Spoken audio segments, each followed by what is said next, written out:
just going to look to my left. Yeah. Think about a story far, far away. I was hoping to do that while you gave your story, but your story was so good. What was so good about it was that some people thought tonight was stand-up comedy, and the theme stand up, and that was really funny, so thank you for doing all of it. So about 1 year ago today, I was 25 weeks pregnant. Wow. I know. I'm not going to go into real intense detail, y'all, because I'm not a PDA person, I'm not a TMI person, I tell it how it is, but some people are like, but something came out of me 25 weeks ago. And I didn't know what it was, you know? So I went to the doctor and I said, there's something coming out. And, you know, they were like, well, can you explain it? And I said, well, it's clear. And it's like water. And they're like, okay, well, let's test you, see if your water broke. Now, for any of you guys who don't have children, water breakage, you probably have seen it on a movie, right? It just comes out. That's not what I was experiencing. I was just experiencing, I don't know, incontinence. I don't know. I'm pregnant for the first time. So they test it, and they're like, oh, yeah, no, your water didn't break. You're fine. I'm like, oh, okay. All right. So I continue on with life, wearing diapers. Because stuff is just flowing out at me, but I've never been pregnant before. I don't know. Maybe I really just can't keep my pee in, right? So I fly to Oregon, and I'm hiking, and I'm exploring, and I'm doing all the things continuously to live my life like a pregnant 25-week-old woman. That has something really weird happening. I fly back home, and it is December 1st, so 2022. So we're almost at exactly a year ago. And something else happened that day, and I knew something was wrong. So I called my doctor, and they're like, okay, well, yeah, maybe you should come in. They give me an ultrasound, and sure enough, my water had broken. And they just misdiagnosed me. And so I was told I was not allowed to go home, and I had to go straight to the hospital. And so I'm 26 weeks at this time, and I get to the hospital, and I'm devastated, right? Like, I don't know what's happening. And they put me into this beautiful room at Piedmont. Yeah, it's gorgeous room.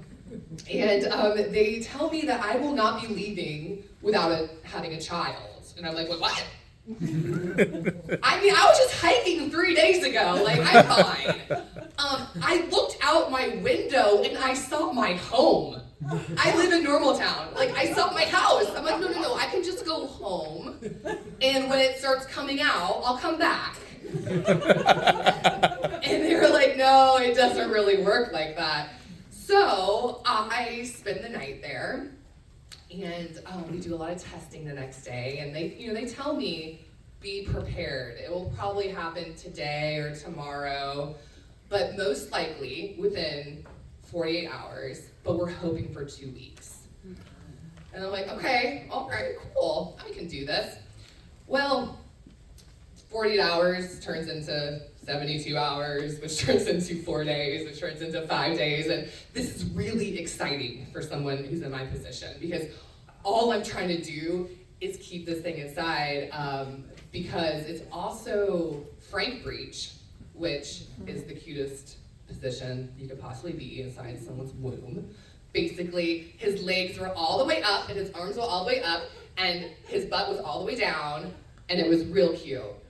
But again, that can't come out of you like that. So I really wanted to keep him in there. He was also what we call interuteral growth restricted, which means he wasn't growing. So he was really, really, really, really tiny, and I wanted him to get a little bit bigger. Because again, I'm at 26 weeks. When you live in the hospital, you have to find things that can make you happy, right? I was only allowed to go outside for 30 minutes a day in a wheelchair. And I didn't know how long I was going to be there. So I started to decorate my room. and I had an espresso machine and a frother, a comfortable chair. I got a foam bed mattress for my bed. I had pictures.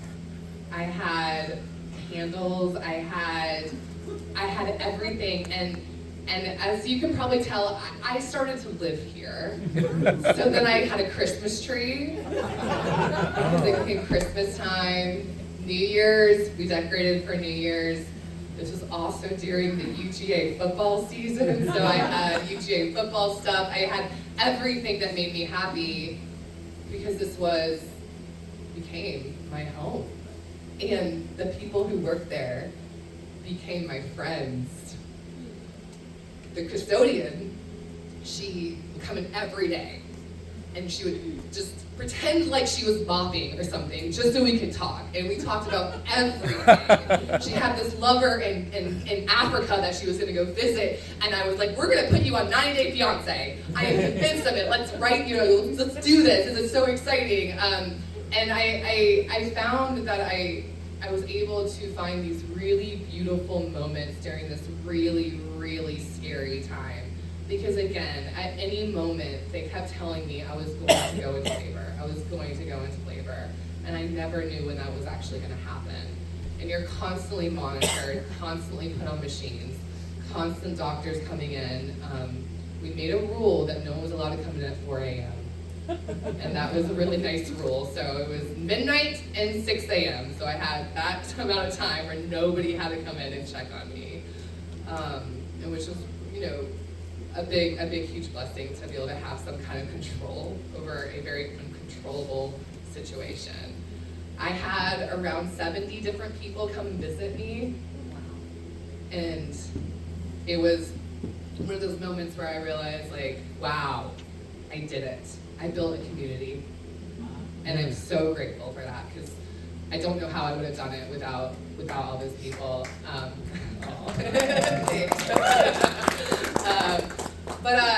So we're gonna go to January 11th, 2023.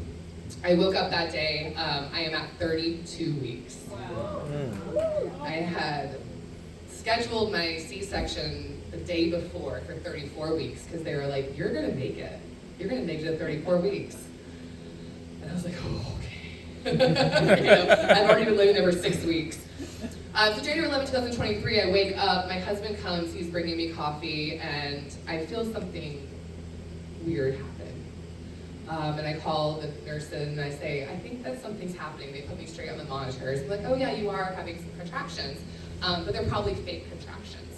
And I'm like, oh, okay. Well, Braxton Hicks is what they're called.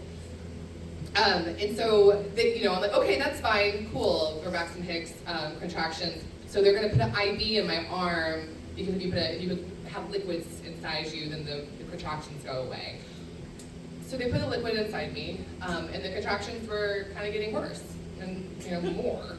And the thing is, you guys, the only reason I was at the hospital was because I was not allowed to go into labor. This baby was really tiny, it was still in that position, and I was not allowed to. So I was like, you guys, I think I'm in labor. And they come in, they're like, no, we still don't know. We still don't know. And then the doctor comes in and they're like, we don't want to check you down there because we might, you might get an infection. And this is like 6 hours into my contractions that I know I'm having and I'm seeing on a monitor. And I'm like, okay, all right. I've been patient long enough. Mm-hmm. And I called them, and this is the time where I have to stand up for myself. And I say, you are checking this because I know I'm in labor, and I am not allowed to be in labor. And they're like, okay, all right, okay, ma'am, okay. So the doctor looks, and they're like,